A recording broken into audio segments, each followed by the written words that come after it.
So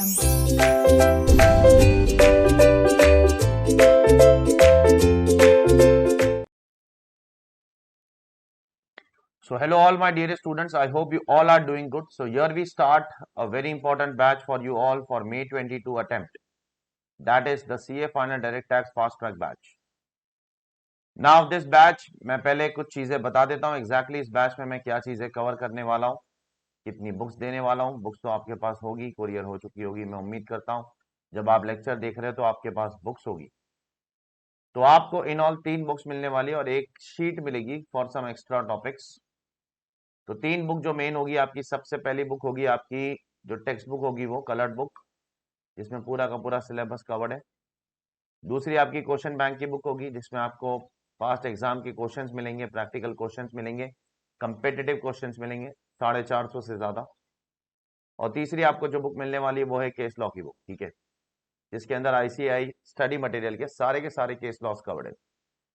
तो अभी के लिए जो May 22 अटेम्प्ट है उसके लिए आईसीआई का स्टडी मटेरियल आ चुका है. उसमें लगभग 122 केस लॉस है. वो सारे के सारे केस लॉस मैंने अपनी बुक के अंदर कवर करके रखा हूं. सारे 122 केस लॉस आपको अपनी केस लॉ बुक के अंदर मिलेंगे और वो सारे के सारे आपके फास्ट ट्रैक बैच में भी कवर होने वाले हैं, ठीक है. Don't worry about it. तो ये 3 बुकलेट आपको मिलने वाली है. Apart from the 3 booklets you will be also getting one sheet, extra sheet for certain extra topics like chapter 6 से एक्सेट्रा. मैं वो सारी चीजें भी अपने फास्ट ट्रैक बैच में करवाता हूं, तो टेंशन लेने वाली कोई बात नहीं, ठीक है. Now how long this batch will go sir? This batch will go around approximately for 90 to 100 hours. तो 90 से लेके 100 घंटे के आसपास हम इस बैच को पूरी तरीके से कंप्लीट कर लेंगे, ठीक है. क्या इस बैच में हमको कॉन्सेप्ट सिखाए जाएंगे? डेफिनेटली. क्या इस बैच में हमको सेक्शंस पढ़ाए जाएंगे, सेक्शंस नंबर बताए जाएंगे? डेफिनेटली. क्या इस बैच में हमको कलर्ड बुक दी जाएगी? डेफिनेटली.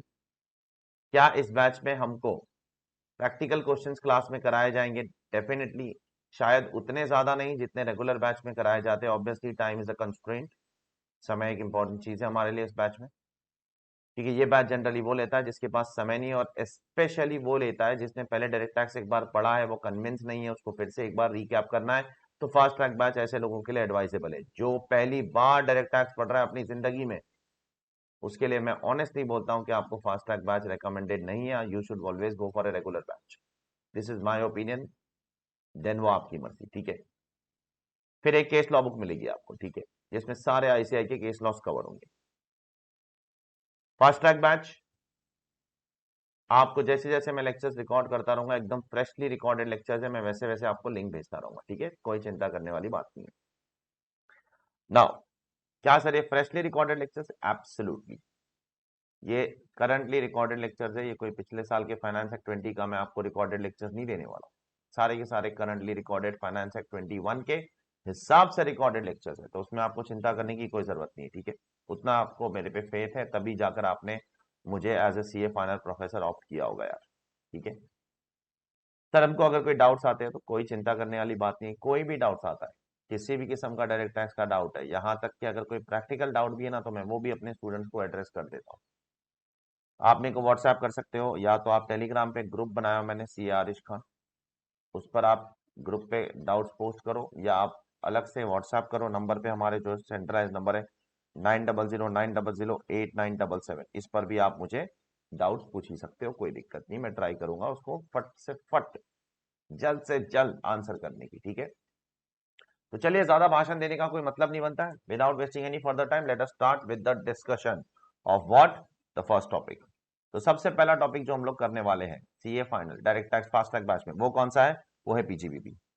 सर पीजीबीपी मतलब profits and gains of business and profession. इस टॉपिक के बारे में हम लोग सबसे पहले बात करेंगे आज, ठीक है. सबसे ज्यादा क्रिटिकल टॉपिक यही है. एग्जाम के अंदर इस टॉपिक में से लगभग 20 मार्क का क्वेश्चन एग्जाम में आता ही है. एक 14 मार्क का टोटल इनकम का क्वेश्चन और एक 5-6 मार्क का किसी ना किसी किस्म का डिस्क्रिप्टिव क्वेश्चन, केस लॉ, या छोटा मोटा प्रैक्टिकल क्वेश्चन कुछ भी आ सकता है, ठीक है.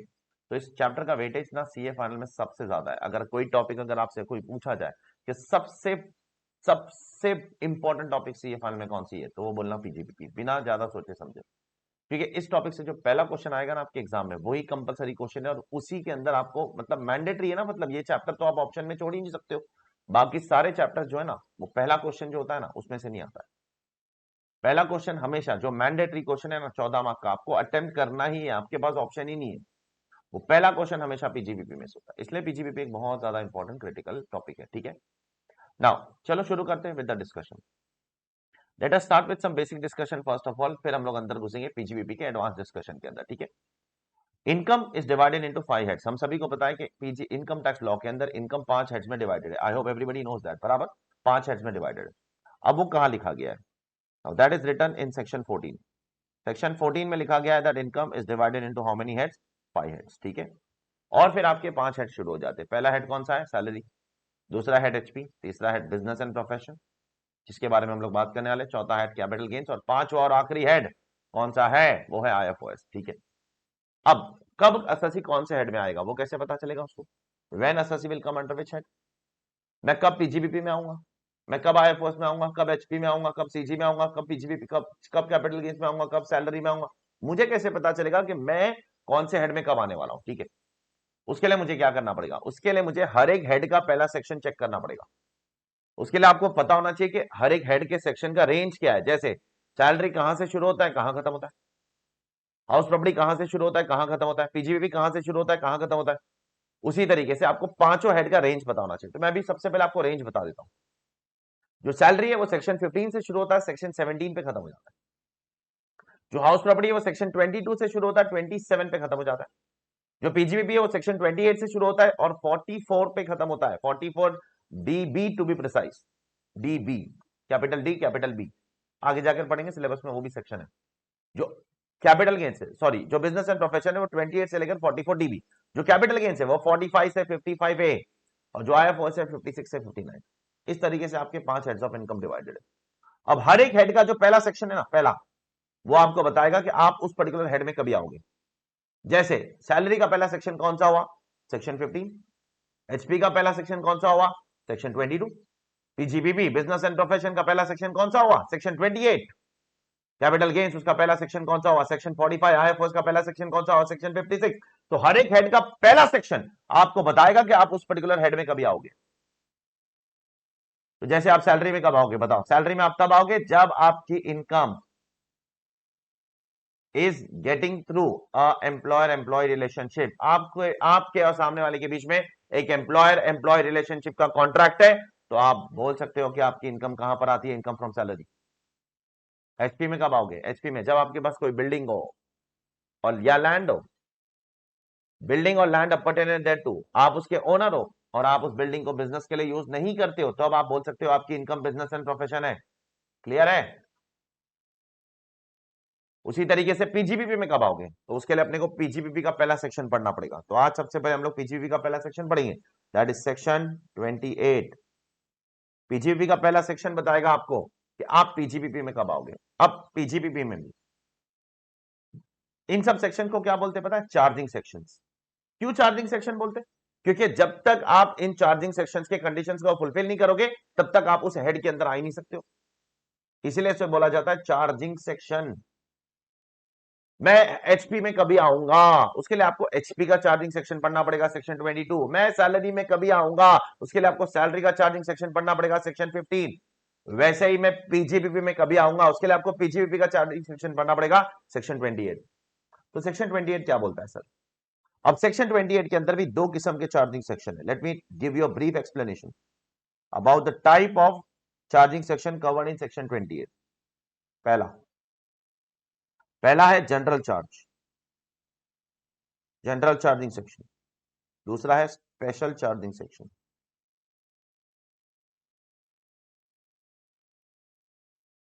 दो किस्म के चार्जिंग सेक्शन है 28 में, एक जनरल चार्ज, एक special charge. Sir general charge में क्या लिखा है, स्पेशल चार्ज में क्या लिखा है, बता सकते हो हमको? डेफिनेटली।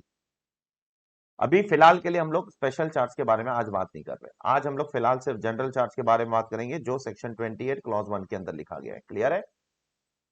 तो section 28 clause 1 talks about what? General charge. तो आज हम लोग सिर्फ और सिर्फ जनरल चार्ज पे इंटरेस्टेड है, स्पेशल चार्ज में मेरे को इंटरेस्ट नहीं है। जनरल चार्ज में क्या लिखा है मैं पहले ओरली लिखने बता देता हूं और फिर मैं आपको बुक खोल के बताता हूं। तो general charge says the following words: profits and gains from business and profession carried on by an assessee at any time during the previous year is chargeable under PGBP. तो आपको प्रॉफिट्स एंड गेन्स कमाना है, business या profession से कमाना है, carried on bye SSC कभी eight any time during the previous year, तो चार्जेबल अंडर पीजेबी। कहाँ लिखा है सर ऐसा? ऐसा यहाँ लिखा है, देखो। ये आपकी एक कलर समरी बुक, बहुत ब्यूटीफुली बुक है, बहुत मेहनत करके इस बुक को बनाया गया है, और पूरे देश में सबसे ज्यादा कॉम्प्रिहेंसिव बुक है। आप इसकी कॉम्प्रिहेंसिव पे क्वेश्चन करना है तो आप किसी भी दूसरी बुक से कंपेयर कीजिए, बराबर से देखो जरा। इसमें मैंने कैसे कलर यूज किया हूँ, कलर सिर्फ कलर यूज करने के लिए नहीं यूज किया है, कलर का कुछ इंपॉर्टेंस है अभी हमारी जिंदगी में। क्या अगर आपको रेड कलर में कुछ दिख रहा है तो वो आपके लिए इंपॉर्टेंट लाइंस है। जनरली आप क्या, प्रोफेसर कुछ बोलता है तो आप अंडरलाइन करते हो ना बुक के अंदर कि ये इंपॉर्टेंट है, चलो ये इंपॉर्टेंट है। आपको वो करने की जरूरत नहीं है, क्योंकि मैंने खुद वो अंडरलाइन करके आपके लिए रखा है, वो पहले से मैंने उसको हाईलाइट करके रखा है, ठीक है। जो ग्रीन होंगे वो आपके फाइनेंस एक्ट 21 के अमेंडमेंट होंगे। फाइनेंस एक्ट 21 का अमेंडमेंट मतलब जो आपके एग्जाम के लिए रेलेवेंट है वो अमेंडमेंट, वो आपको ग्रीन में दिखेंगे, ब्लू में आपको केस लॉ दिखेंगे, और पर्पल में आपको सेक्शन नंबर दिखेंगे। से जैसे अभी मैं आपको क्या पढ़ा रहा हूँ, सेक्शन 28, तो पर्पल में दिखेगा वो। उसमें कुछ इंपॉर्टेंट है तो रेड में, उसमें कुछ केस लॉ है तो ब्लू में, उसमें कोई अमेंडमेंट्स है तो ग्रीन में। I hope you are clear with the colour identification. फिर आपका शुरू हो जाता है यहाँ पर इंडेक्स, ठीक है। चलो इंडेक्स में क्या देखना है, इसमें इंडेक्स में तो टॉपिक है बहुत सारी, और क्या। तो पहले टॉपिक पे आते हैं हम लोग, कहाँ पर, यहाँ पर। पहला टॉपिक हमारा, भाई नहीं, आराम से एकदम पेशेंस के साथ काम करना है बेटा, पूरा का पूरा टॉपिक एकदम पेशेंस के साथ काम करना है। सेक्शन 28 क्या बोलता है, देखिए यहाँ पर, profits and gains from business and profession, दिख रहा है आपको, carried on by an assessee at any time during the previous years is chargeable under the head what, business and profession। दिख रहा है आपको यहाँ पर, I hope you can see that। profits and gains from business and profession carried on by an assessee at any time during the previous year, can you see this। हाँ, अब अपने को एक एक शब्दों का मतलब समझना है। सबसे पहले हम लोग समझेंगे बिजनेस का मतलब क्या होता है, ठीक है। What do you mean by the term business, pay attention please all of you, just wait. What do you mean by the term business, क्या बिजनेस शब्द इनकम टैक्स में डिफाइंड है? The answer is yes. कहाँ defined है? Section 2 clause 13, यहां पर नीचे देख सकते हो आप, देखो यहां बिजनेस डिफाइंड है। कैसे डिफाइंड है? बहुत घटिया तरीके से, मैं सच में बोलता हूं, बहुत घटिया तरीके से। कैसे डिफाइन किया गवर्नमेंट ने बिजनेस को? इस तरीके से, business includes trade, commerce, manufacture in the nature of adventure. बस इतना बोल के छोड़ दिया है, कोई कॉम्प्रिहेंसिवनेस नहीं है इसमें, कोई डिटेलिंग नहीं है, बहुत ही घटिया डेफिनेशन। बिजनेस में ट्रेड आता है, कॉमर्स आता है, मैन्युफैक्चर आता है, और भी चीजें आ सकती है जिसमें किसी किस्म का एडवेंचर होना चाहिए। एडवेंचर मतलब किसी किस्म का रिस्क होना चाहिए, बिना रिस्क के आप बिजनेस नहीं हो सकता है। अब ये कैसा डेफिनेशन है, बचकाना डेफिनेशन एकदम। थोड़ा डिटेलिंग तो देते हैं आप उसमें, कोई मतलब नहीं है इसका डेफिनेशन का। बिजनेस में ट्रेड आता है, ठीक है, मालूम है ट्रेड मतलब क्या, बाइंग सेलिंग। कॉमर्स मतलब जब बाइंग सेलिंग बहुत बड़े स्केल पे करते हो तो उसको कॉमर्स बोलते हो। मैन्युफैक्चरिंग, हाँ वही, कोई रॉ मटेरियल लिया, उसमें लेबर लगाया, उससे कुछ प्रोडक्ट बनाया, मैन्युफैक्चरिंग। लेकिन एडवेंचर होना बहुत जरूरी है, बिना एडवेंचर के आप बिजनेस नहीं कहला सकते हो अपनी एक्टिविटी को, ठीक है। तो इसलिए अभी हम लोग क्या कर रहे हैं, एक सुप्रीम कोर्ट का जजमेंट है जो बिजनेस को और बेहतर तरीके से डिफाइन करता है। कैसे?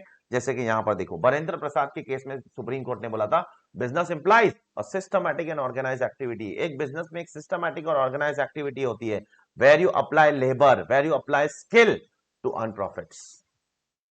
इसको बोलते हैं बिजनेस, जहां पर आप दिमाग लगाते हो, स्किल लगाते हो, लेबर लगाते हो, सिस्टमैटिक एक्टिविटी करते हो और उससे प्रॉफिट कमाते हो, उसको बोलते हैं बिजनेस। एंड में गवर्नमेंट ने बोल दिया, भाई बिजनेस डिफाइन करना हमारे बस की बात नहीं है, बिजनेस को हमने सिर्फ बता दिया कि बिजनेस में ये सब आता है, उसका मीनिंग हम नहीं बता सकते। गवर्नमेंट ने उसका मीनिंग नहीं बताया, गवर्नमेंट ने सिर्फ ये बता दिया कि बिजनेस में ये भी आ सकता है, ये भी आ सकता है, ये भी आ सकता है, ये भी आ सकता है, बस हो गया। मीनिंग मीनिंग नहीं बताते बैठी है गवर्नमेंट ने। चलो अच्छी बात है, नहीं बताया तो बहुत अच्छी बात है। तो फिर कैसे समझे हम उसको? आप इतना बड़ा हेड ऑफ इनकम है, बिजनेस एंड प्रोफेशन, और उसका बिजनेस, बिजनेस का मतलब ही नहीं पता हमको, तो हम उसको कैसे समझे? आप उसको फैक्ट्स एंड सर्कमस्टेंस के हिसाब से समझो, हर एक सिचुएशन को एनालाइज करो, और हर एक सिचुएशन के हिसाब से आपको डिसाइड करना पड़ेगा कि आप जो कर रहे हो वो बिजनेस है या नहीं है। आपको फैक्ट्स एंड सर्कमस्टेंस के हिसाब से समझना पड़ेगा। कोई गवर्नमेंट के हिसाब से कोई ऑफिशियल डेफिनेशन नहीं है, जैसे कि यहां पर आप देख सकते हो, ठीक है। आगे बढ़ रहा हूं मैं, उसी तरीके से सर प्रोफेशन का मतलब क्या है, वो तो और घटिया तरीके से डिफाइन किया है। प्रोफेशन इंक्लूड्स, सेक्शन 2 क्लॉज 36 में डिफाइन किया, यहां पर देख सकते हो, प्रोफेशन इंक्लूड्स वोकेशन। बस एक वर्ड का डेफिनेशन है, प्रोफेशन मतलब वोकेशन, बस खत्म हो गया डेफिनेशन, बस इतना ही, हाँ इतना ही। अब आप एज ए स्टूडेंट आप पूछोगे, sir what is vocation then, vocation का मतलब क्या है? तो वोकेशन का जनरल मतलब होता है कोई भी ऑक्यूपेशन जिसमें कोई स्किल की जरूरत है, स्किल, कला, उसको बोलेंगे वोकेशन। तो in short, profession means any kind of occupation where you require skill. Amitabh Bachchan profession कर रहे हैं, विराट कोहली प्रोफेशन कर रहे हैं, चार्टर्ड अकाउंटेंट प्रोफेशन कर रहा है, डॉक्टर प्रोफेशन कर रहा है। ये सारे प्रोफेशन है। बाबा रामदेव भी प्रोफेशन है उनका, योगा। ये सारे प्रोफेशन है। सबको स्किल की जरूरत है, सबने अपनी स्किल के हिसाब से क्या कर रहे हैं, एक्टिविटीज कर रहे हैं। ठीक है। अब क्योंकि बिजनेस इतना कॉम्प्लिकेटेड टर्म है बेटा, क्या बिजनेस में आएगा क्या नहीं आएगा, ये अपने में बहुत बड़ा समंदर है, क्योंकि लॉ ने तो डिफाइन नहीं किया है। अब जो चीज लॉ डिफाइन नहीं करती ना, हमेशा याद रखना उसमें बहुत ज्यादा डिस्प्यूट होने वाला है इंडस्ट्री में। एसएससी बोलेगा ये बिजनेस नहीं है, डिपार्टमेंट बोलेगा ये बिजनेस है, ये लड़ाई चलेगी, एक्सेट्रा, ये चलती रहेगी कहानी। देयरफॉर अपने को ये समझना पड़ेगा कुछ एग्जांपल्स के थ्रू एटलीस्ट कि भाई बिजनेस में क्या आता है क्या नहीं आता है। इसलिए मैंने नीचे कुछ इलस्ट्रेशन डाला हूं जो आपको एक्सप्लेन करेंगे क्या बिजनेस में आता है क्या नहीं आता है। यहां पर उसका फैक्ट्स दिया है, यहां पर उसका रेलेवेंट हेड दिया है, और यहां पर उसका एक्सप्लेनेशन दिया है। फैक्ट्स नंबर 1, एक एसएससी है, उसके पास बहुत बड़ा प्लॉट ऑफ लैंड है, हजारों एकड़ का प्लॉट ऑफ लैंड है, अब उसको बेचना है वो। अब 1000 एकड़ को एक साथ तो खरीदने नहीं वाला है, तो उसने क्या किया, सारे प्लॉट्स को उसने पूरे के पूरे 1000 एकड़ के प्लॉट को प्लॉट्स में डिवाइड किया, छोटे छोटे छोटे छोटे टुकड़ों में डिवाइड किया और बेचा। क्योंकि एक साथ बिक नहीं रहा है तो अब करूँ क्या, अब बिक नहीं रहा है तो नहीं बेचू, ऐसे ही रहने दो, मुझे पैसे की जरूरत है भाई, मुझे बेचना है। तो उसने क्या किया, बड़े प्लॉट को छोटे छोटे छोटे छोटे टुकड़ों में डिवाइड किया और बेचना शुरू कर दिया। अब जब बेचना शुरू किया, उससे पैसा कमाना शुरू किया, तो उससे पैसा कमा के उसने जो भी आया अमाउंट उसने कैपिटल गेन्स के अंदर चार्जेबल करके टैक्स भर दिया। ठीक है। अब डिपार्टमेंट क्या बोलता है, नहीं ये कैपिटल गेन्स नहीं है, बिजनेस एंड प्रोफेशन है। अरे बिल्कुल ये बिजनेस एंड प्रोफेशन नहीं है यार। यहाँ पर एसएससी कोई सिस्टमैटिक एंड ऑर्गेनाइज एक्टिविटी कर रहा है of applying labour and skill, क्या ऐसा कुछ हो रहा है, बिजनेस जैसा कुछ हो रहा है क्या? यहाँ पर बिजनेस जैसा कुछ नहीं हो रहा है। यहाँ पर एसएससी का सिर्फ इंटेंशन क्या है कि किसी भी तरीके से इस 1000 एकड़ की जमीन को मैं बेचूं और पतली गली से निकल जाऊं, बस ये इंटेंशन है एसएससी का। यहाँ पर intention of the SSC is not to earn dominant profit, profit motive is not intention, the intention over here is to sell, जल्द से जल्द बेचे और निकलो मार्केट से, ये इंटेंशन है। देयरफॉर ये पीजीबीपी में नहीं आ सकता, ये कैपिटल गेन्स में आ जाएगा। ठीक है। नेक्स्ट उसी तरीके से सेकंड, अब एक एसएससी है, वो क्या कर रहा है, जमीन खरीद रहा है, जमीन खरीदने के बाद उस पर कॉलोनी कंस्ट्रक्ट कर रहा है, उसमें ऑफिस बना रहा है, फैक्ट्री बना रहा है, स्कूल बना रहा है, कॉलेज बना रहा है, रेसिडेंशियल कॉम्प्लेक्स बना रहा है, मॉल्स बना रहा है, थिएटर्स बना रहा है, एजुकेशनल इंस्टीट्यूशन बना रहा है, पार्क बना रहा है, थीम पार्क बना रहा है, ये सब बना रहा है। वो एक जमीन लिया उसने, बहुत बड़ी जमीन, और उस पर उसने सब कुछ बनाया, और अब वो उसको बेचना चालू कर रहा है, उससे जो प्रॉफिट कमा रहा है, डेफिनेटली ये बिजनेस एंड प्रोफेशन है। बिकॉज यहां dominant intention of the SSC is to earn profits, यहां dominant intention was to exit from the market to the extent it is possible. Are you clear और not? Next third वाला, ये हम लोग कुछ examples पढ़ रहे हैं बेटा, क्या बिजनेस में आ सकता है क्या बिजनेस में नहीं आ सकता है, बहुत जरूरी है जानना है। ठीक है। क्योंकि क्या बिजनेस में आ सकता है क्या बिजनेस में नहीं आ सकता है, बहुत बड़ा समंदर है दुनिया का। बहुत सारी चीजें अपने दिमाग में आएगी कि बिजनेस में आएगा कि नहीं आएगा, ये आएगा कि नहीं आएगा, ये आएगा कि नहीं आएगा, सारे क्वेश्चंस हम लोग आज क्लियर करेंगे। Next, interest income. Generally students के दिमाग में मिथ होता है, ये गलत फहमी होती है कि इंटरेस्ट इनकम हमेशा आईएफओएस में जाती है, गलत। दैट डिपेंड्स अपॉन आपको इंटरेस्ट इनकम कहां कमा रहे हो आप, इंटरेस्ट इनकम कैसे कमा रहे हो, क्या मोड से कमा रहे हो, उस पर डिपेंड करता है। तो फिर इंटरेस्ट कहां जाएगी सर, आईएफओएस में नहीं जाएगी। मैं नहीं कह रहा हूं कि इंटरेस्ट इनकम आईएफओएस में नहीं जाएगी, बट हमेशा आईएफओएस में जाएगी ये बोलना गलत है। Interest can go in IFOS and it can also go in PGBP, ऐसा लिखा है लॉ में। Interest will be chargeable under IFOS if not under PGBP, ऐसे शब्द लिखे हैं लॉ के अंदर। तो अगर इंटरेस्ट पीजीबीपी में क्लासीफाई होता है बिजनेस एंड प्रोफेशन में, तो उसको बिजनेस एंड प्रोफेशन में डालो, और अगर वहां क्लासीफाई नहीं होता है तो उसको लेकर कहां पर आ जाओ, आईएफओएस में आ जाओ। वहां नहीं होता है तो आईएफओएस में लाओ। आईएफओएस पहली जगह नहीं है उसकी, आईएफओएस दूसरी जगह, पहली जगह उसकी बिजनेस एंड प्रोफेशन है, दूसरी जगह उसकी आईएफओएस है। I hope it is clear to you. Therefore अब क्या करें सर, एग्जांपल दो। यहाँ पर क्या एग्जांपल है, बहुत इंपॉर्टेंट एग्जांपल है ये एग्जाम के लिए भी, एग्जाम में पूछा गया एग्जांपल है, तो बहुत ज्यादा ध्यान से सुनना है इस एग्जांपल को। ठीक है। एक एसएससी है, उसको गवर्नमेंट से कुछ टेंडर चाहिए। गवर्नमेंट को बोला कि मेरे को कंस्ट्रक्शन का आप कॉन्ट्रैक्ट दे दो, आप मेरे को कॉन्ट्रैक्ट दे दो, मैं आपका काम करूंगा। गवर्नमेंट बोली हम तेरे पे भरोसा कैसे करें, तू समय पे करेगा कि नहीं करेगा, गवर्नमेंट को भरोसा चाहिए उससे। तो उस बंदे ने क्या बोला गवर्नमेंट को, पता है कि भाई मैं आपके नाम पे 100 करोड़ की एफडी बना देता हूँ। ठीक है। मैं 100 करोड़ की एफडी बना देता हूँ, आपको बैंक गारंटी देता हूँ और भरोसा देता हूँ कि अगर मैंने काम नहीं किया तो एफडी आप ले लेना, और अगर काम किया तो एफडी मेरी हो जाएगी ऑब्वियसली, क्योंकि पैसा तो मेरा है। तो गवर्नमेंट ने बोला ठीक है चलेगा, गवर्नमेंट ने बोला ठीक है कोई दिक्कत नहीं उसके अंदर। तो उस बंदे ने क्या किया, उस बंदे ने 100 करोड़ की एफडी बना दिया, अब उससे इंटरेस्ट कमा रहा है। अब जो उससे इंटरेस्ट कमा रहा है क्या वो आईएफओएस में जाएगा? बिल्कुल नहीं। क्या ये इंटरेस्ट कमाने के लिए एफडी किया उसने? बिल्कुल नहीं। यहां पर उसने इंटरेस्ट कमाने के लिए एफडी नहीं किया है, यहां पर उसने बिजनेस का कॉन्ट्रैक्ट अपने हाथ में लेने के लिए एफडी किया है। देयरफॉर ये वाला interest is inextricably linked to the activity of business, inextricably link का मतलब होता है closely related to the business, closely link to the business. तो अगर आपका इंटरेस्ट इनकम बिजनेस से क्लोजली रिलेटेड है, वो इंटरेस्ट का आपके बिजनेस से लेना देना है, तो फिर वो आईएफओएस में नहीं पीजीपीपी में चला जाएगा, जैसे कि यहां पर लिखा गया है। ठीक है। सिमिलरली नेक्स्ट एसएससी, एक एसएससी है, उसकी फैक्ट्री है, फैक्ट्री में क्या हो गया, फैक्ट्री में लॉकआउट हो गया। लॉकआउट हो गया मतलब कुछ महीनों के लिए बंद है। क्यों? क्योंकि एम्प्लॉयज नाटक कर रहे हैं, रॉ मटेरियल का शॉर्टेज है, एम्प्लॉयज लोग बहुत नाटक कर रहे हैं। तो मालिक ने बोला ठीक है बंद करो, नाटक बंद करो तुम्हारा, कुछ महीनों के लिए बंद करेंगे तो सुधर जाएंगे सारे एम्प्लॉय। तो मालिक ने कुछ धंधा बंद कर दिया 2-4 महीने के लिए, टेम्पररीली, परमानेंटली नहीं बंद किया, टेम्पररीली। अब वो मालिक सोच रहा है यार टेम्पररी धंधा बंद है, फैक्ट्री के अंदर मशीन पड़ी हुई है, फर्नीचर पड़ा हुआ है, उसको क्या करूं मैं भी, टेम्पररी कुछ यूज नहीं हो रहा है, तो उसने टेम्पररी किसी को लेट आउट कर दिया, किसी को लेट आउट कर दिया, उससे इनकम कमाया। क्या कमाया? रेंटल इनकम कमाया। क्या रेंटल इनकम कमाया? प्लांट मशीनरी लेट आउट करके, फर्नीचर लेट आउट करके उसने रेंटल इनकम कमाया। अब वो रेंटल इनकम कहां चार्जेबल होगा? And the answer is PGBP. यहां पर देखो सुप्रीम कोर्ट ने बोला लक्ष्मी सिल्क मिल्स लिमिटेड। क्यों?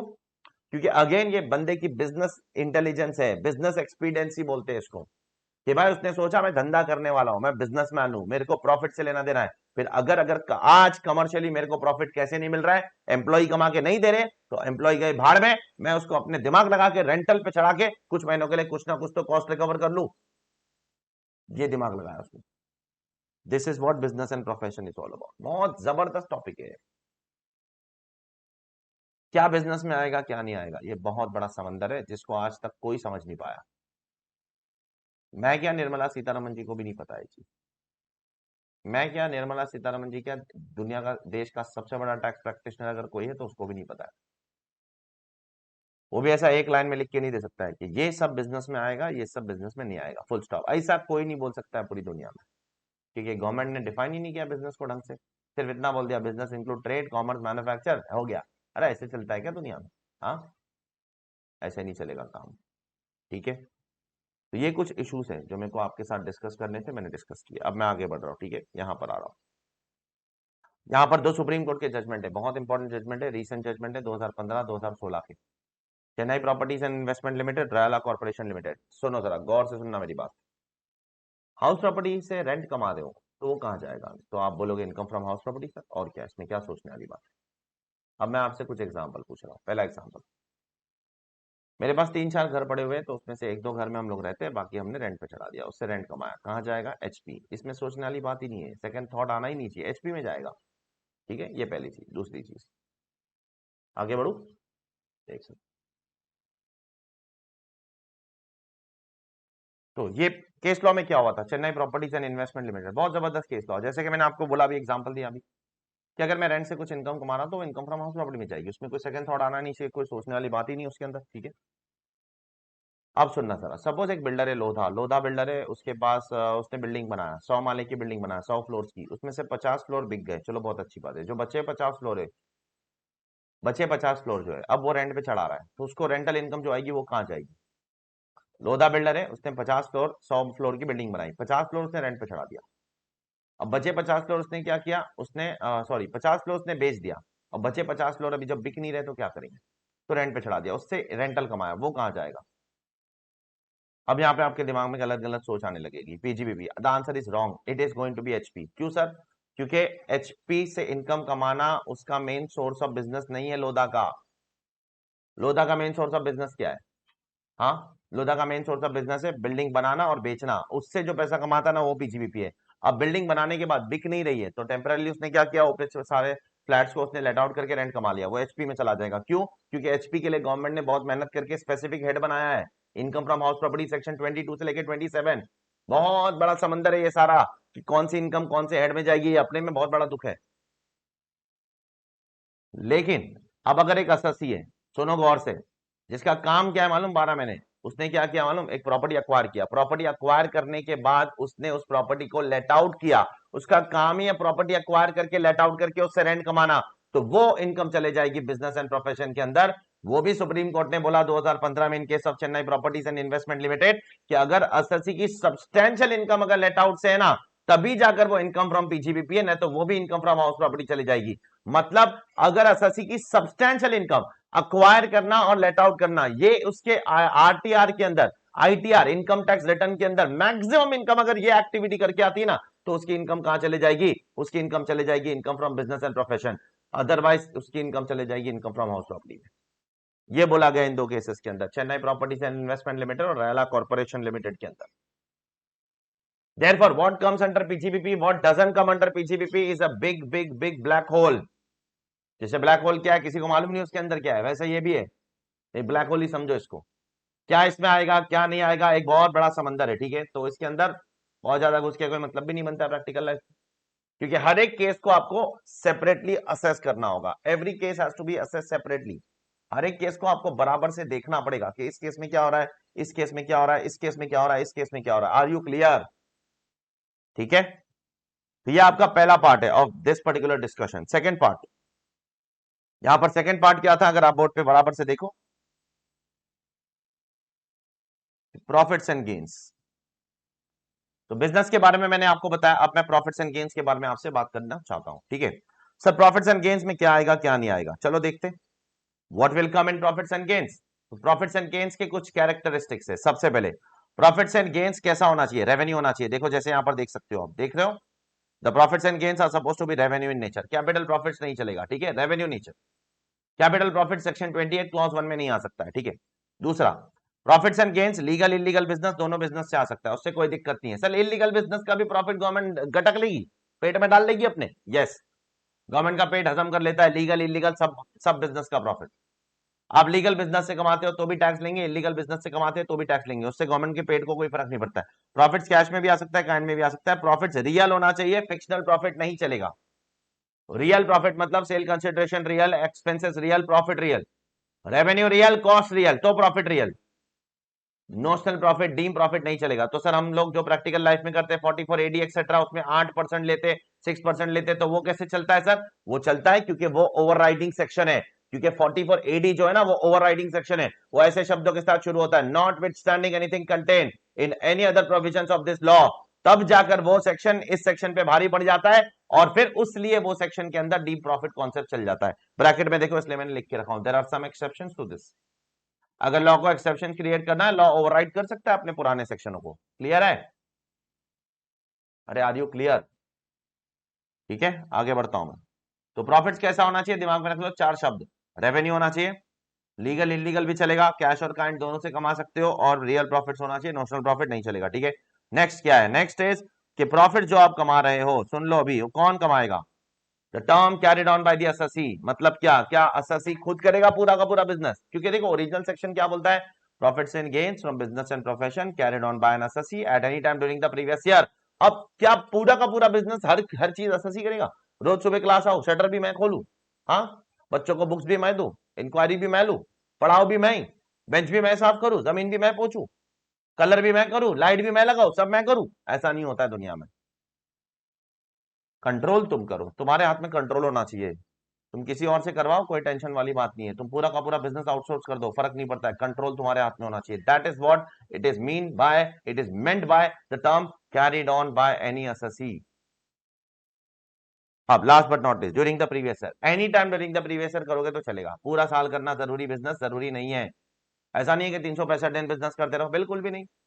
आप बिजनेस के नेचर पे डिपेंड करता है, कोई कोई बिजनेस 365 दिन नहीं चलते, अगर नहीं चलते तो कोई दिक्कत नहीं है। 365 दिन किसने बोला आपको करने के लिए? आप कुछ समय के लिए करो तो भी काफी है, आप 10 दिन के लिए बिजनेस करो तो भी काफी है, इट्स ऑल फाइन, चलता है वो सब चीज, ठीक है।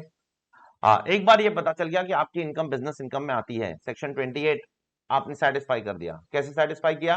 कि आप बिजनेस करते हो या प्रोफेशन करते हो, उससे आप प्रॉफिट्स एंड गेन्स कमाते हो। जो लीगल इलीगल बिजनेस किधर से भी आता है, कैश एंड काइंड कैसा भी चलेगा, रियल प्रॉफिट होना चाहिए, रेवेन्यू होना चाहिए। और अगर आप उस बिजनेस को कंट्रोल करते हो, प्लस उस बिजनेस को आप थोड़े दिन भी अगर चलाते हो साल में, तो आप पीजीबीपी में आ गए। एक बार अगर आप पीजीबीपी में आ गए तो उसके बाद आपको क्या करना है, उसके बाद आपको कंप्यूटेशन करना पड़ेगा। कंप्यूटेशन कैसे करोगे? सेक्शन 29, सेक्शन 29 क्या बोलता है, कंप्यूटेशन की बातें करता है, चेक करो।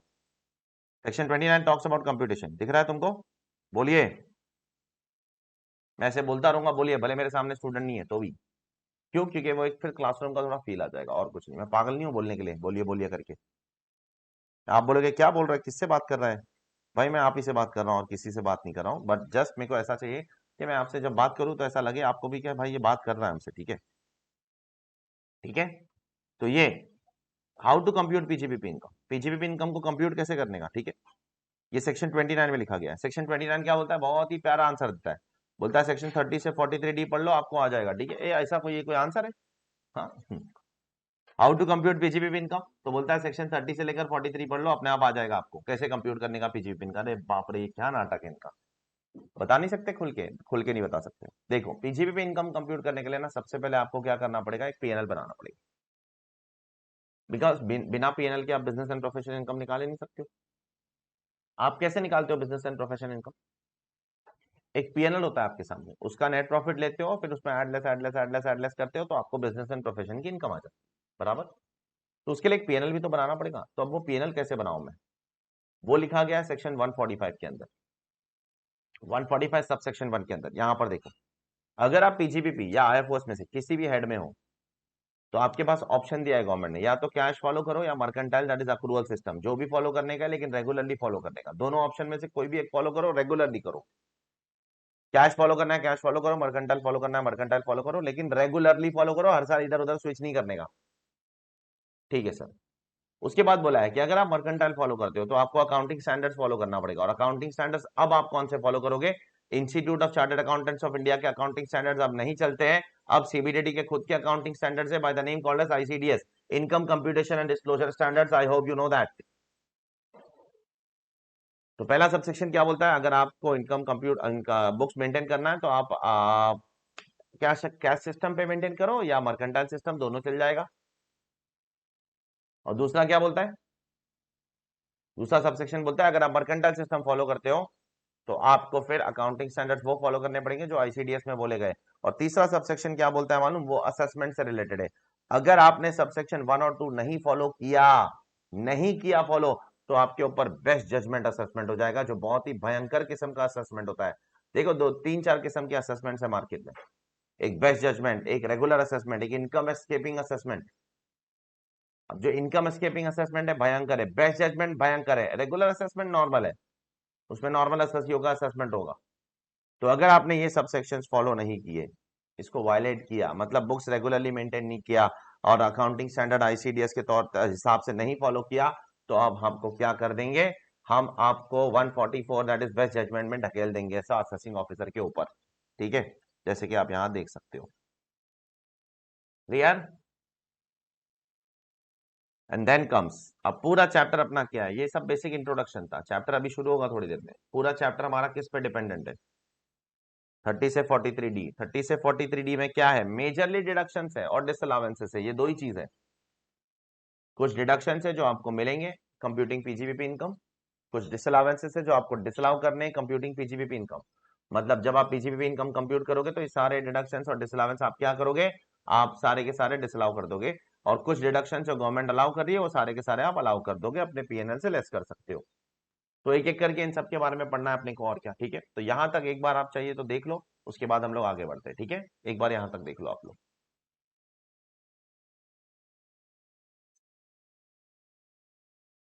जब भी मैं आपको बोलूँ कि पढ़ लेना, ठीक है, तो just make sure that you pause and then read. ठीक है, हम लोग क्लास में अपना टाइम वेस्ट नहीं करना चाहते। ठीक है, क्योंकि उससे आपका ही समय बचेगा ना। हम लोग को दो चीजों के बारे में मेनली पढ़ना है इस चैप्टर के अंदर, एक डिडक्शंस, दूसरा डिसअलावेंस। अब डिडक्शंस कहां पर दिए गए, सेक्शन 30 से 37 के बीच में डिडक्शंस दिए गए। अब सारे डिडक्शंस को हम लोग दो कैटेगरी में डिवाइड करेंगे, एक 30 से 36, दूसरा 37। फर्क क्या है सर में, 30 टू 36 जो डिडक्शंस है ना आपके, जो 30 टू 36 में, ये सारे स्पेसिफिक डिडक्शंस है। स्पेसिफिक मतलब ये डिडक्शंस नाम के साथ आएंगे, नाम मतलब ये रेंट है, ये डेप्रीसिएशन है, ये बैड डेट्स एक्सेट्रा, नाम के साथ। और जो 37(1) है ना, वो नाम के साथ नहीं आएगा, वो जनरल डिडक्शन है। मतलब अगर 30 टू 36 में आपका केस कवर नहीं होता है किसी कारण की वजह से, तो आप 37(1) में आ जाओ। Is it clear to everyone? I hope it is clear. तो बेस्ट क्या होगा कि आप 30 टू 36 में अपने आप को कवर करवा लो। अगर नहीं कवर हो पाता है आपका केस, तो आप 37(1) में तो आ ही सकते हो हमेशा, वो ऑप्शन हमेशा आपके सामने तो रहने ही वाला है। ठीक है, तो अब 30 टू 36 के अंदर क्या है, सबसे बड़ा समंदर 30 टू 36 ही है, क्योंकि यहाँ पर मैक्सिमम डिडक्शंस आपको देखने मिलेंगे। ठीक है, मैक्सिमम डिडक्शंस आपको यहीं पर देखने मिलने वाले। देखो जरा 30 टू 36 दिख रहा है आपको, कितने डिडक्शन है? देखो, ये मैं इरेजर से जरा हटा देता हूँ। देखो कितने डिडक्शन है 30 टू 36 में, भर भर के डिडक्शन डाल के रखे हैं, कम से कम 15 20 25 डिडक्शन है। ठीक है, अब इसमें भी दो कैटेगरी है बेटा, अगर आप इसको केयरफुली एनालाइज करो तो। एक जो सबके लिए अवेलेबल है और एक जो सेक्टर वाइज अवेलेबल है। मतलब क्या हुआ, देखो 32-36 की जो ब्रॉड कैटेगरी है वो क्या है कि इन सबका नाम है, अपने नाम है खुद के। 37-1 जनरल है, जो कहीं नहीं आता है वो आ जाएगा। अब 32-36 में फर्दर कैटेगरी क्या है, एक कैटेगरी ऑफ डिडक्शन सबको मिलते हैं, सबको मतलब हर एक बिजनेस करने वाले को मिलेगा, हर एक प्रोफेशन करने वाले को मिलेगा। और एक कैटेगरी ऑफ असेट जो है डिडक्शन जो है वो सिर्फ एक पर्टिकुलर सेक्टर को मिलेगा। मतलब अगर आप टेलीकॉम सेक्टर हो तो ही मिलेगा, मतलब अगर आप साइंटिफिक रिसर्च करते हो तो ही मिलेगा, मतलब अगर आपसे हॉस्पिटल बनाते हो तो ही मिलेगा, होटल बनाते हो तो ही मिलेगा। तो वो सेक्टर वाइज डिडक्शन है, ठीक है। तो इसी तरीके से अपने को एक एक करके सबके बारे में बात करना है। तो सबसे पहले हम लोग आज किसके बारे में बात करने वाले हैं, let me tell you very clearly which is the first deduction which we are going to talk today, and that is section 32। हम लोग आज सबसे पहले बात करने वाले सेक्शन 32 के बारे में, ठीक है। सेक्शन 32 क्या है सर, डेप्रीसिएशन। सर इसके नीचे जो भाषण है वो, उस पर मैं अभी बात नहीं करूंगा, मैं बाद में लिखूंगा, मैं बाद में बात करूंगा, मैंने यहाँ पर इसलिए लिख के भी रखा हूँ सी लेटर। क्या है सर ये, आप एक बार बता तो दोगे? यस, अगर आप जानना चाहते हो तो मैं एक बार उसको बता दूंगा, उसका ओवरव्यू दे दूंगा एग्जैक्टली ये क्या है। ये है स्पेशल चार्जिंग सेक्शन। मैंने आज के लेक्चर में शुरुआत में आपको बताया कि चार्जिंग सेक्शन भी दो कैटेगरी के, एक जनरल एक स्पेशल। तो ये है स्पेशल चार्जिंग सेक्शन।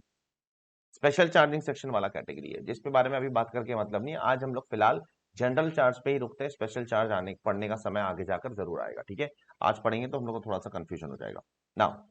आज हमारा मेन टारगेट क्या है, आज हमारा मेन टारगेट है सेक्शन 32 डेप्रीसिएशन पे अपने को धावा बोलने का है आज। धावा बोले, धावा बोलिए, धावा बोलते हैं डेप्रीसिएशन के ऊपर, ठीक है। Section 32, shall we start? तो चलिए हम लोग बढ़ते हैं towards our first deduction, that is the biggest deduction out of all. अगर आपको पूरे इनकम टैक्स लॉ में अगर सबसे बड़ा डिडक्शन अगर कोई देखना है तो वो ये है, इससे बड़ा डिडक्शन पूरे इनकम टैक्स लॉ में और कोई भी नहीं है, कोई भी नहीं, मतलब लिटरली कोई भी नहीं।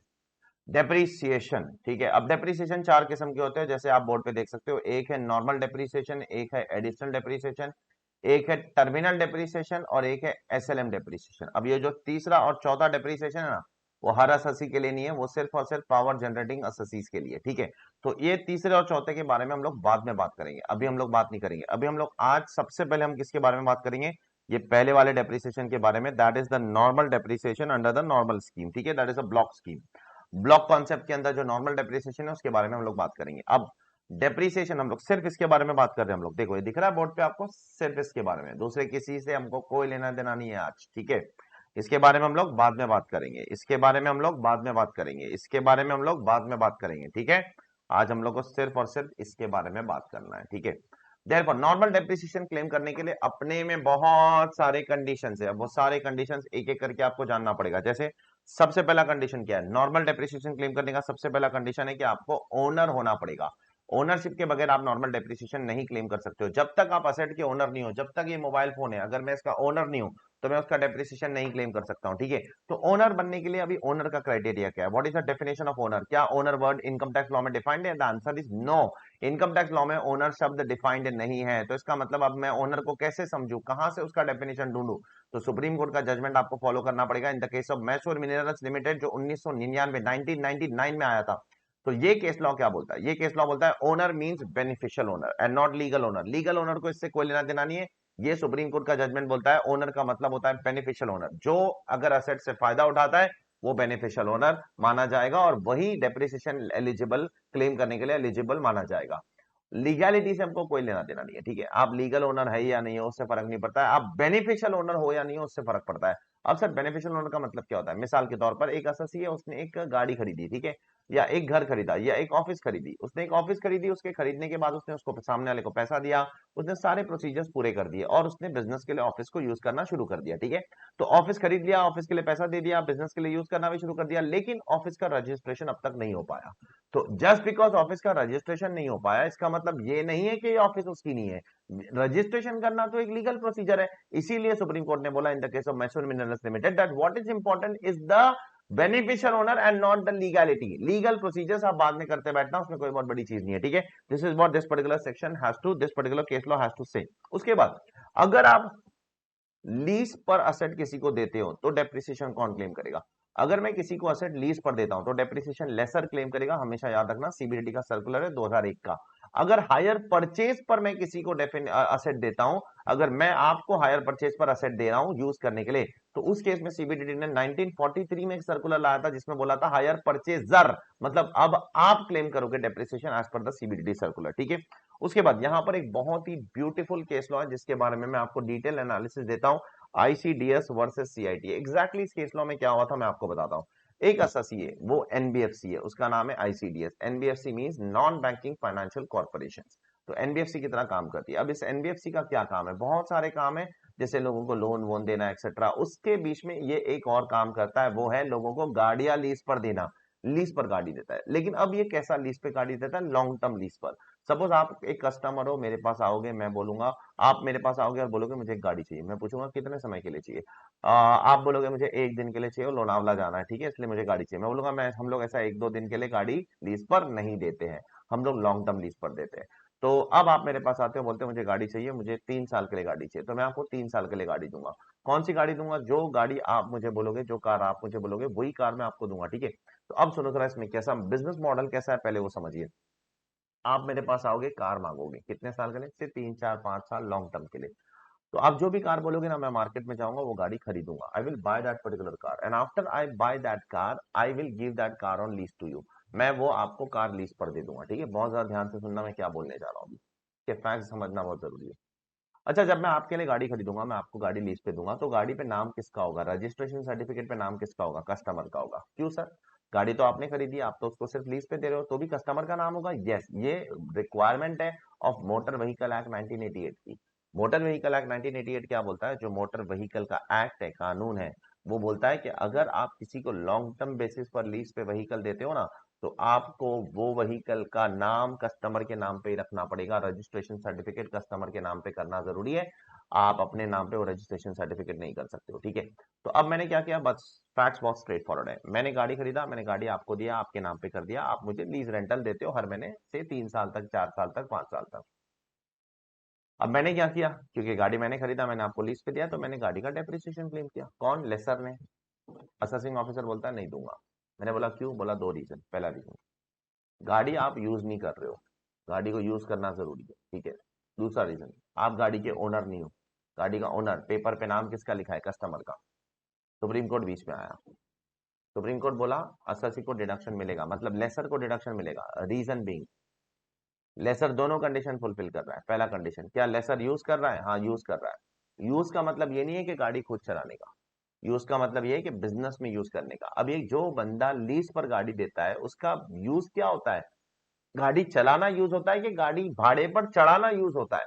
गाड़ी भाड़े पर चढ़ाना उसका यूज है, गाड़ी चलाना उसका यूज नहीं है। ये चीज दिमाग में रखिए, कॉमन सेंस वाली बात है यार। use does not mean the actual usage by the assessee himself. Use means it should be used in the course of the assessee's business. And what is the assessee's business? Assessee's business is to lease out, and in that process a person will only lease out, will not drive car himself. Second condition, क्या assessee owner है? The answer is yes. सामने वाले का registration में नाम क्यों लिखा, वो तो मोटर व्हीकल एक्ट का रिक्वायरमेंट है भाई, मेरा रिक्वायरमेंट नहीं है। वो मोटर व्हीकल एक्ट कल निकाल दे तो मैं रजिस्ट्रेशन में अपना नाम खुद का लिखूंगा।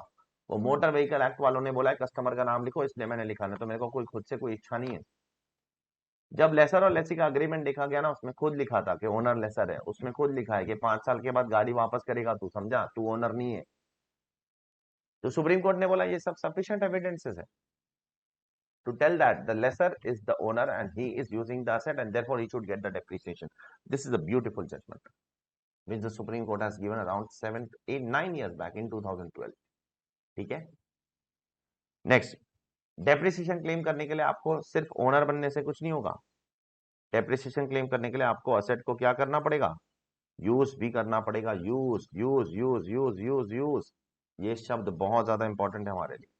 अब यूज का मतलब क्या है, यूज मतलब एक्टिव यूज, पैसिव यूज दोनों का बड़े। एक्टिव यूज मतलब जो रेगुलरली आप बिजनेस में यूज करते हो, जैसे ये पेन, ये एक्टिवली यूज हो रही है ना क्लास के लिए मुझे अभी। अब एक पेन मैंने पीछे रखा हूं, कभी ये नहीं चली तो वो पेन से यूज करूंगा, तो वो पैसिव यूज है, इमरजेंसी पर्पस के लिए, उसको बोलते हैं पैसिव यूज। क्लियर है सबको, क्लियर है।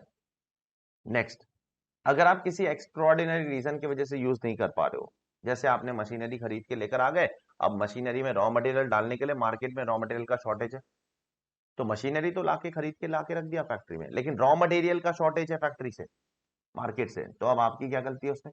क्या मुझे डिडक्शन मिलेगा डेप्रिसिएशन का? द आंसर इज यस, मिल जाएगा, कोई दिक्कत वाली बात नहीं है। ठीक है, कोई दिक्कत वाली बात नहीं है। अब एक चीज मैं आप लोगों को बोलना चाहता हूँ बहुत clearly, all my dear students of fast track batch, कि आप लोग जो भी लेक्चर सुनोगे ना रोज, से आज हम लोग ने थोड़ा बहुत डेप्रिसिएशन सपोज आज खत्म कर दिया, ठीक है, पूरा तो शायद नहीं हो पाएगा आज, लेकिन जितना भी खत्म किया, आप क्या करो, यूट्यूब पे जाओ, रिविजन वीडियो देखो। सर रिविजन वीडियो डाल दिया आपने? डाल दिया है। मई 22 का, नवंबर 22 का, दोनों का रिविजन वीडियो डाल दिया है, ठीक है। अगर आपको उसका लिंक चाहिए तो आप मेरे टेलीग्राम चैनल पे आके उसका लिंक ले लेना। हाँ, पहले कुछ चीजें मेरे को आप बोल देना आज कि आपको कौन सी चीजें कहाँ से मिलेगी। सबसे पहले तो आपको सारे रिविजन वीडियोस आपको मेरे यूट्यूब चैनल पे मिलेंगे, ठीक है।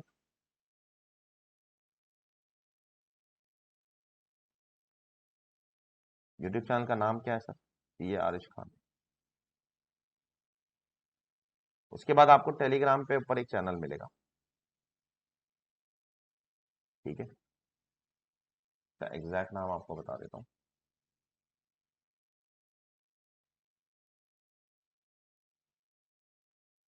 सी आरिश खान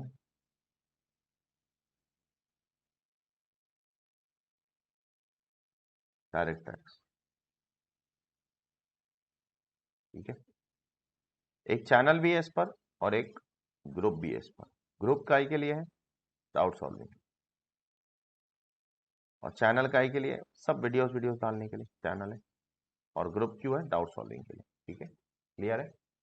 ये कुछ चीजें आपको ज्वाइन कर लेनी चाहिए जल्द से जल्द, ताकि आपको सारी इंपॉर्टेंट चीजें समय पे मिलती रहे, ठीक है। क्लियर है? Coming back to the discussion. तो अब तक हम लोग ने क्या डिस्कशन किया? डिस्कशन ये किया कि ओनर होना जरूरी है डेप्रिसिएशन क्लेम करने के लिए। Owner means beneficial owner. Legal owner की कोई इंपॉर्टेंस नहीं है इनकम टैक्स में।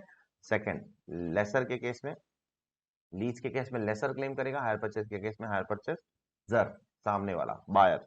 और इसके केस में बोला गया था कि भाई जो लेसर है वो गाड़ी का ओनर भी है और गाड़ी को यूज भी कर रहा है, ठीक है। ये दोनों सुप्रीम कोर्ट ने बोला है। उसके बाद अगर कोई एक्स्ट्रॉर्डिनरी रीजन की वजह से आप नहीं यूज कर पा रहे हो तो भी आपको डेप्रिसिएशन मिलेगा, कोई चिंता करने वाली बात ही नहीं है, ठीक है। बढ़ो आगे। Now coming to the discussion of block of asset. जैसे कि आप यहां देख सकते हो फर्स्ट पेज पे, depreciation is allowed on what basis? Block scheme. बराबर, आप देख सकते हो ब्लॉक स्कीम पे आपको डेप्रिसिएशन मिल रहा है। ब्लॉक स्कीम क्या होता है? बहुत ही भयानक स्कीम है ब्लॉक। ब्लॉक स्कीम में क्या होता है? इनकम टैक्स ने सारे असेट्स की बहुत सारी कैटेगरी बना के रखी है, ठीक है। आपको बस चेक करना है आपका केस उस कैटेगरी में फिट होता है कि नहीं। तो इनकम टैक्स ने सारे असेट्स की कैटेगरी बना दी है। जैसे चार कैटेगरी बनाई है, टेंजिबल असेट की और एक इंटेंजिबल असेट। टेंजिबल असेट में चार category, plant machinery furniture building, ये चार टेंजिबल असेट की कैटेगरी। इंटेंजिबल में कोई कैटेगरी नहीं है, इंटेंजिबल अपने में एक कैटेगरी है। तो आप बोल सकते हो टोटल पांच कैटेगरी है, plant machinery furniture building and intangible, ठीक है। तो अब उनका डेप्रिसिएशन कैसे होगा? ब्लॉक के हिसाब से कंप्यूटेशन होगा। ब्लॉक मतलब ग्रुप ऑफ असेट, सारे प्लांट एंड मशीनरी एक साथ, सारी बिल्डिंग एक साथ, सारे फर्नीचर एक साथ, सारे इंटेंजिबल असेट्स एक साथ। लेकिन उसमें भी एक कैच है। ये बोलना बिल्कुल गलत है कि सारे प्लांट एंड मशीनरी एक साथ, ये बोलना बिल्कुल गलत है कि सारे से फर्नीचर एक साथ, ये बोलना बिल्कुल गलत है कि सारे बिल्डिंग एक साथ। ये गलत है बोलना। सबको एक साथ कब डालो? जब उनके रेट सेम है। अगर प्लांट एंड मशीनरी में मल्टीपल रेट्स है, 15% भी है, 20% भी है, 30% भी है, 40% भी है, तो आप सबको मर्ज नहीं कर सकते हो। रेट भी सेम होना जरूरी है। अगर आपके बिल्डिंग में 5% वाली बिल्डिंग भी है, 10% कैटेगरी वाली बिल्डिंग भी है, 40% कैटेगरी वाली बिल्डिंग भी है, तो आप सबको मर्ज नहीं कर सकते हो। आपको 10% वाली बिल्डिंग एक सेपरेट ब्लॉक बनेगा, 5% बिल्डिंग वाला सेपरेट ब्लॉक बनेगा, 40% बिल्डिंग वाला सेपरेट ब्लॉक बनेगा। उसी तरीके से मशीनरी में 15% वाली प्लांट एंड मशीनरी अलग ब्लॉक है, 20% वाली अलग ब्लॉक है, 30% वाली अलग ब्लॉक है, 40% वाली अलग ब्लॉक है। तो यहां पर देख सकते हो बाय डिफॉल्ट क्या रेट है सर। एक सेकंड, बाय डिफॉल्ट क्या रेट है? बाय डिफॉल्ट देखो कैटेगरी ऑफ असेट्स, गौर से देख लेना, ठीक है। एक सेकंड, कैटेगरी ऑफ असेट्स क्या है bye default? Plant machinery furniture building, दिख रहा है आपको?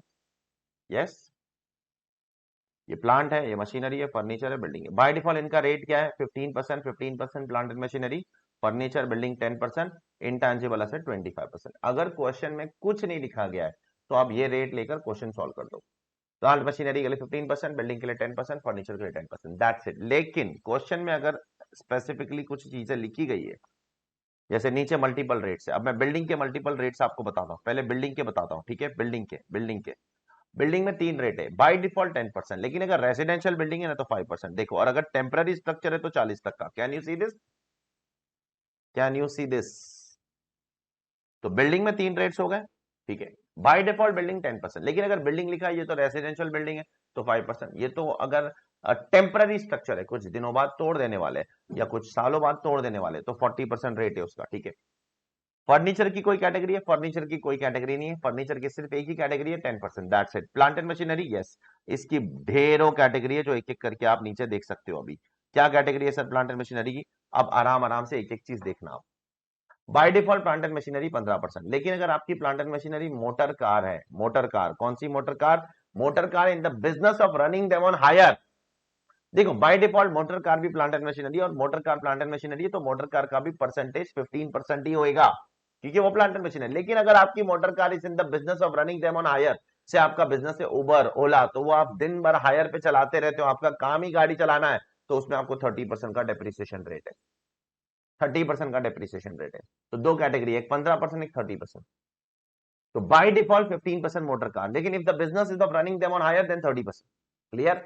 अब उसमें भी एक कैटेगरी है कि अगर किसी ने मोटर कार खरीद के यूज किया बिटवीन अ पर्टिकुलर डेट, जो बोर्ड पे लिखी हुई है, 23 अगस्त 2019 से लेकर 31 मार्च 2020 के बीच में, इस डेट के बीच में अगर किसी ने मोटर कार खरीदा और यूज किया, खरीदा और यूज किया इस पीरियड के बीच में, तो उसको 15% एक्स्ट्रा बेनिफिट मिलेगा।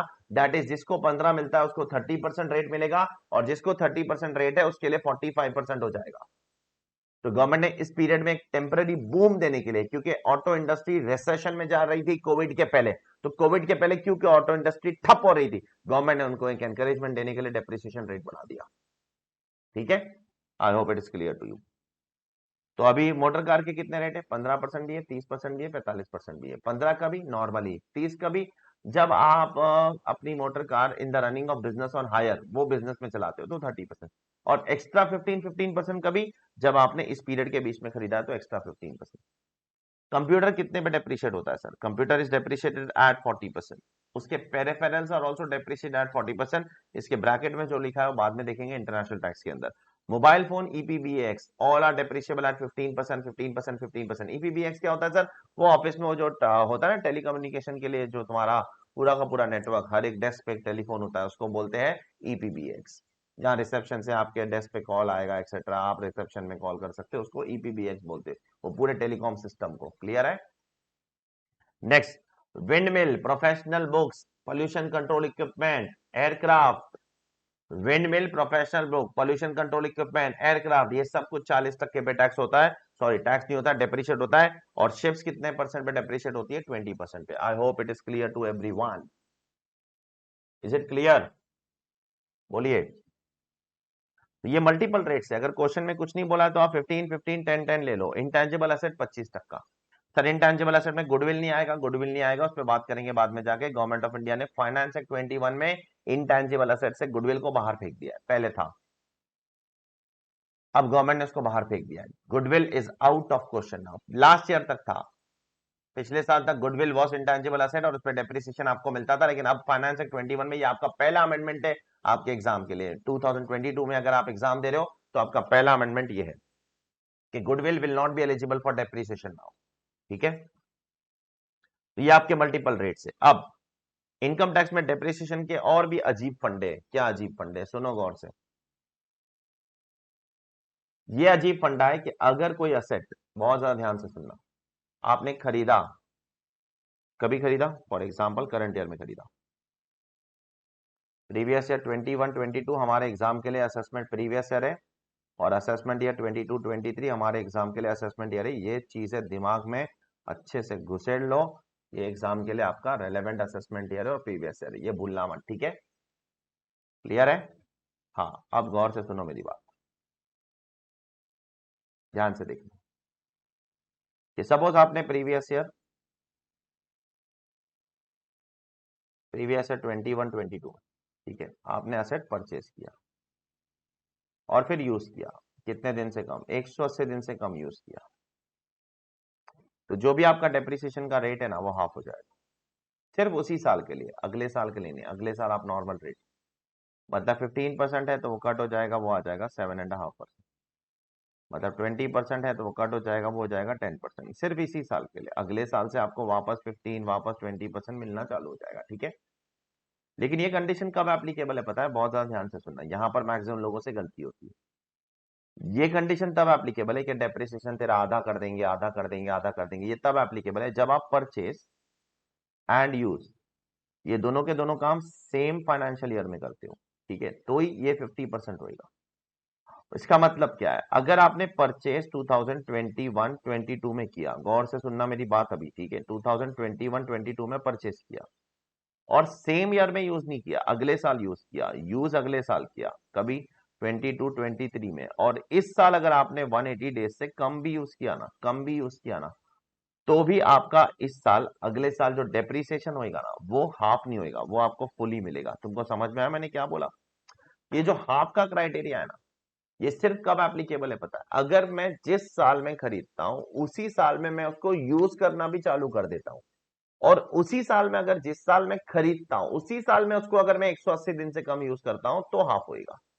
जिस साल में खरीदा उसी साल में अगर मैंने उसको 180 दिन या उससे ज्यादा यूज किया तो मेरे को उसी साल पूरा भी मिलेगा। मतलब अगर मैंने से अगर जनवरी में खरीदा और फरवरी में यूज करना चालू किया तो मेरे को उसी साल उसका हाफ डेप्रिसिएशन मिलेगा। लेकिन अगर मैंने जनवरी में खरीद के नेक्स्ट ईयर जनवरी में यूज करना चालू किया तो नेक्स्ट ईयर मेरे को हाफ नहीं मिलेगा, मेरे को फुल मिलेगा। I hope it is clear to you.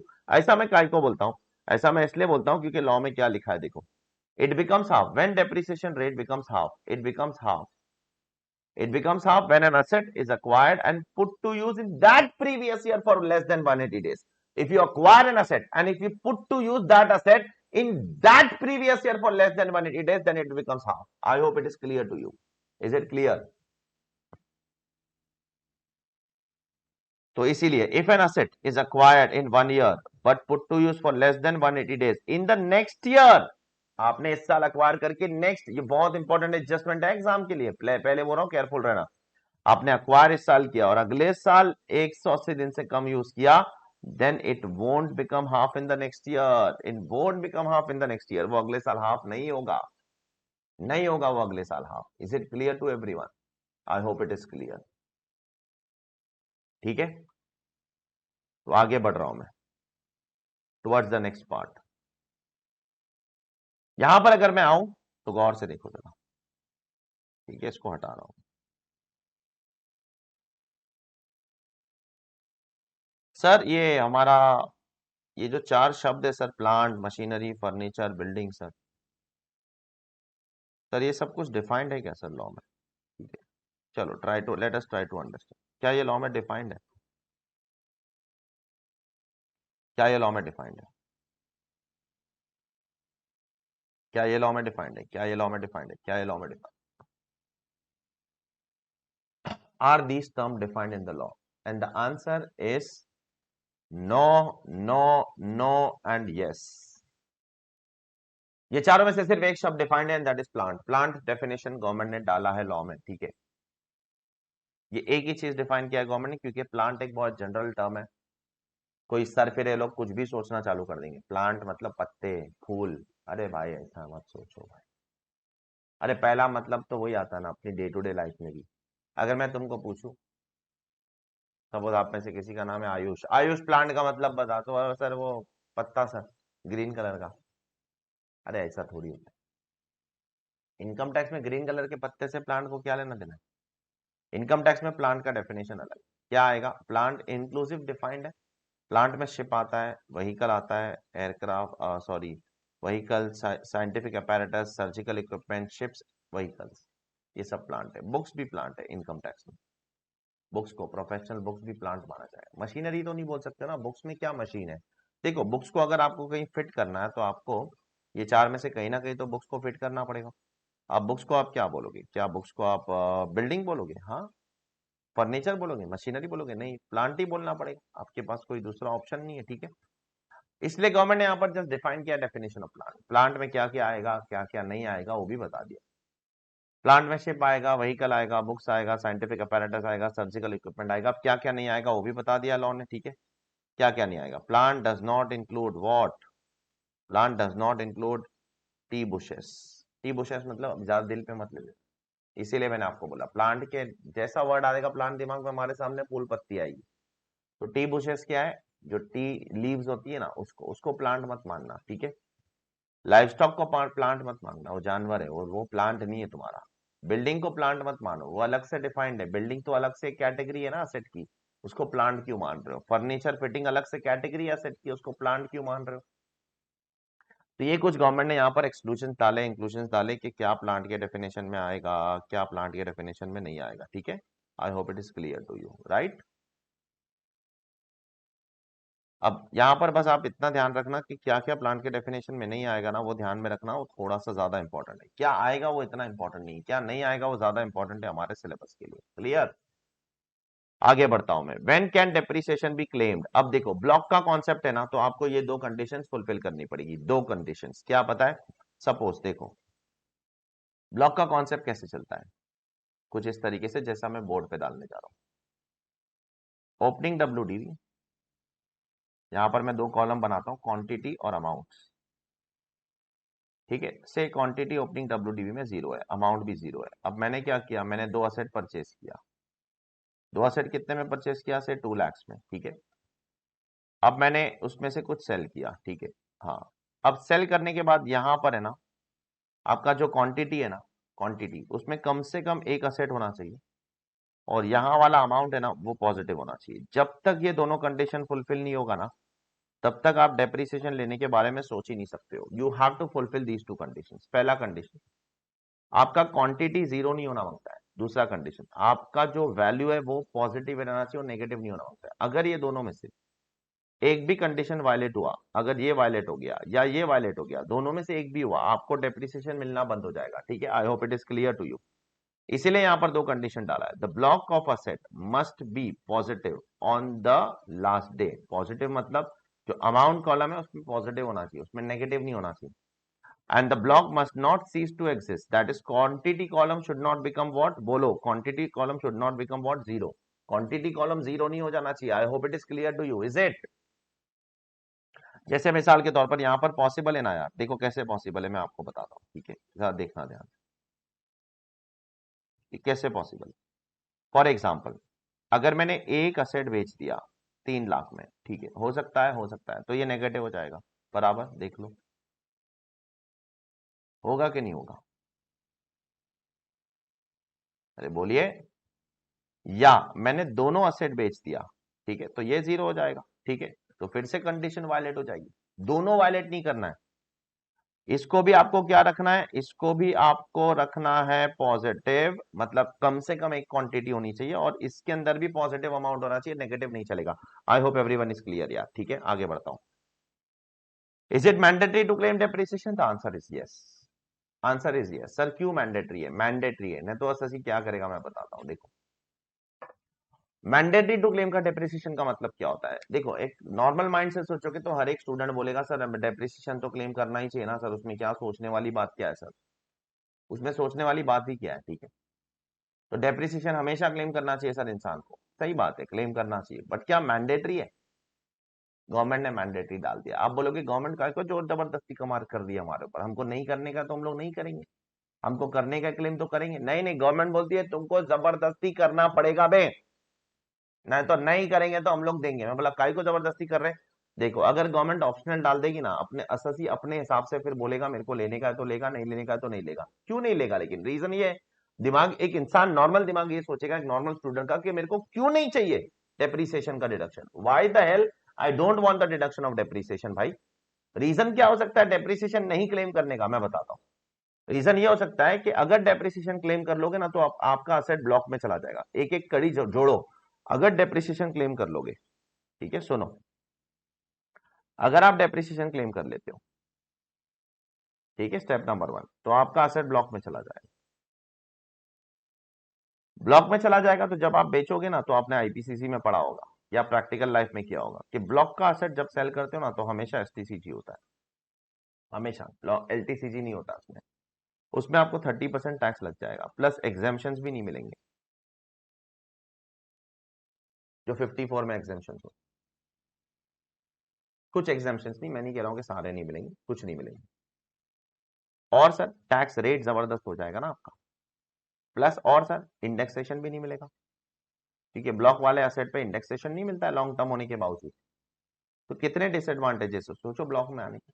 Advantage क्या है, एक है डेप्रिसिएशन मिलेगा। डिसएडवांटेज, जब बेचेगा तो एसटीसीजी 30% एग्जाम्पशन देना हो जाएगा। कितने सारे तुम्हारे इंडेक्सेशन आपको भूल जाओ, मिलेगा नहीं। भले 50 साल पुराना एसेट है तो भी इंडेक्सेशन नहीं मांगने का। ये सबसे बड़ा दुख है ब्लॉक में आने का। Are you clear?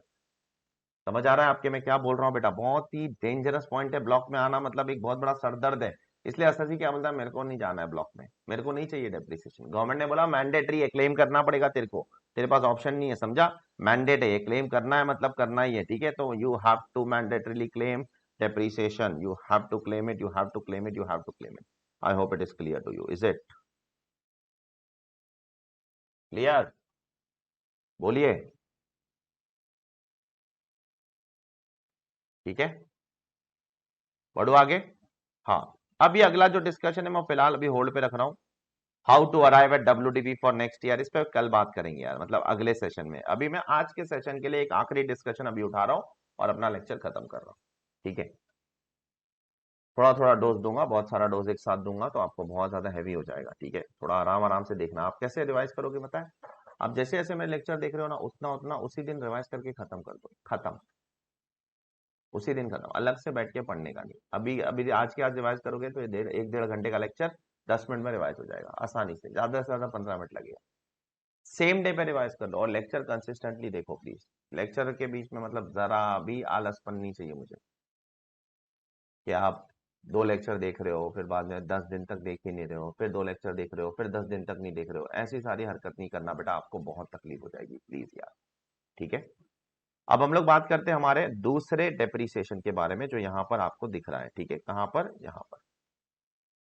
Let us talk about this second one, additional depreciation. अब पहले डेप्रिसिएशन के बारे में हम लोग ने क्या क्या पढ़ा? सबसे पहले ओनर का मतलब क्या होता है, बेनिफिशियल ओनर। उसके बाद लेसर के लीज के केस में कौन क्लेम करेगा, लेसर। हायर परचेज के केस में कौन करेगा, हायर परचेजर। आईसीडीएस के केस लॉ में बताया था ओनर और यूज का मतलब क्या होता है। उसके बाद में यहाँ पर ब्लॉक का कॉन्सेप्ट है। 4 कैटेगरी ऑफ असेट है, लेकिन प्लांट एंड मशीनरी के मल्टीपल रेट्स है। 15% है, 20% है, 30% है, 40% है, अलग अलग रेट्स है। बिल्डिंग के 3 रेट्स है, 5% रेसिडेंशियल बिल्डिंग, 40% टेम्पररी स्ट्रक्चर। और गुडविल को इंटेंजिबल एसेट से गवर्नमेंट ने बाहर कर दिया from this year onward, financial year 2020-21। उसके बाद बोला गया हाफ कब होगा, जब असेट इसी साल अक्वायर करके इसी साल पुट टू यूज करोगे 180 दिन से तो हाफ हो जाएगा। अगर इस साल अक्वायर करके अगले साल अगर एक दिन भी यूज किया ना तो फुल मिलेगा अगले साल, अगले साल फुल मिलेगा, अगले साल फुल मिलेगा। ठीक है, उसके बाद में यहाँ पर प्लांट के अंदर गवर्नमेंट ने कुछ चीजें डाली है, कुछ चीजें बाहर कर दी है। उसमें से क्या बाहर की है वो ज्यादा इंपॉर्टेंट है। टी बुशेस बाहर, लाइफ स्टॉक बाहर, फर्नीचर बाहर और बिल्डिंग बाहर। ठीक है, और उसके बाद में डेप्रिसिएशन क्लेम करने के लिए 2 कंडीशन फुलफिल करना है। लास्ट डे पर आपकी क्वांटिटी में कुछ ना कुछ तो होना चाहिए और लास्ट डे पर आपके ब्लॉक के अंदर अमाउंट पॉजिटिव होना चाहिए। ये दोनों में से एक ही कंडीशन वायलेट हुआ, आपको डेप्रिसिएशन का डिडक्शन नहीं मिलने वाला। ठीक है, I hope everyone is clear with this now. Now let me discuss one last thing for today's lecture and that is additional depreciation कब मिलेगा? मुझे additional depreciation चाहिए। तो सबसे पहले additional depreciation क्या होता है, कितना मिलता है? additional depreciation कितना मिलता है, क्या होता है, उन सब के बारे में मैं एक एक करके अभी बात कर रहा हूं। पे अटेंशन प्लीज। सबसे पहले एडिशनल डेप्रिसिएशन कितना मिलता है? सबसे पहले एडिशनल डेप्रिसिएशन आपको 20% मिलता है। ठीक है, 20%, यस, ओनली 20%, जस्ट 20% है आपका एडिशनल डेप्रिसिएशन। एक सेकंड। अब एडिशनल डेप्रिसिएशन किसको मिलेगा? और 20% वन टाइम है, वन टाइम बेनिफिट है, हर साल मत मांगते बैठना 20%। अच्छा, नॉर्मल डेप्रिसिएशन के साथ एडिशनल डेप्रिसिएशन मिलेगा? यस, नॉर्मल डेप्रिसिएशन तो आपको मिलना ही है, साथ में एडिशनल डेप्रिसिएशन भी मिल जाएगा 20% एक्स्ट्रा। तो जो भी आपकी प्लांट एंड मशीनरी है उस पर नॉर्मल 15% तो मिलना ही है, एक्स्ट्रा 20% भी मिल जाएगा, कोई टेंशन वाली बात नहीं है। अब क्या करना पड़ेगा, या तो आपको मैन्युफैक्चरर बनना पड़ेगा या तो पावर जनरेशन से रिलेटेड एक्टिविटी करना पड़ेगा, तो ही आपको एडिशनल डेप्रिसिएशन मिलेगा। या तो मैन्युफैक्चरर, पावर जनरेशन, ट्रेडर वेडर लोग को नहीं मिलता है, सब प्रोफेशनल सीए वीए लोग को, डॉक्टर लोग को सब नहीं, एडिशनल डेप्रिसिएशन नहीं है। अच्छा, क्या करना पड़ेगा आपको? नई प्लांट एंड मशीनरी, नई, पुरानी नहीं चलेगी, नई plant and machinery acquire, install और पुट टू यूज करना पड़ेगा। आपको क्या करना है, नई प्लांट एंड मशीनरी अक्वायर करना है, पुट टू यूज करना है, यूज करना है, यूज करोगे तो ही मिलेगा। अच्छा, मैंने नई प्लांट एंड मशीनरी खरीदा और 180 दिन से कम यूज किया तो आपको 10% इस साल मिलेगा और 10% अगले साल मिल जाएगा। चेक करो, मतलब 10%, 20% का 50% इस साल मिलेगा, 20% का 50% इस 10% और बचा हुआ 10% अगले साल मिल जाएगा, कोई टेंशन वाली बात नहीं है। ठीक है, तो किसको मिलेगा? Manufacturer, power generator. क्या करने मिले पर मिलेगा? Plant and machinery acquire put to use करोगे तो। टू यूज करना भी जरूरी है। कितना परसेंट मिलेगा? 20%। अगर आधा साल यूज किया तो आधा इस साल मिलेगा, आधा अगले साल। क्लियर है सबको यहां तक? आई होप एवरीवन इज क्लियर। अच्छा, नॉर्मल डेप्रिसिएशन भी मिलेगा? हाँ, नॉर्मल भी मिलेगा, एडिशनल भी मिलेगा। अच्छा, जब आप मैं डब्ल्यूडीबी निकालूंगा तो क्या ब्लॉक से उसको लेस करूंगा डेप्रिसिएशन को? यस, जब डब्ल्यूडीबी निकालते हो तो आप कॉस्ट से डेप्रिसिएशन को लेस करते हो ना, तो उस समय पे आप नॉर्मल एडिशनल दोनों लेस कर दोगे, और क्या उसमें क्या सोचने का इतना। ठीक है सर, कैसी मशीनरी होनी चाहिए? नई मशीनरी। मतलब सर कैसी मशीनरी नहीं होनी चाहिए? नहीं चलेगी, सेकेंड हैंड नहीं चलेगी, बोर्ड पे देखो।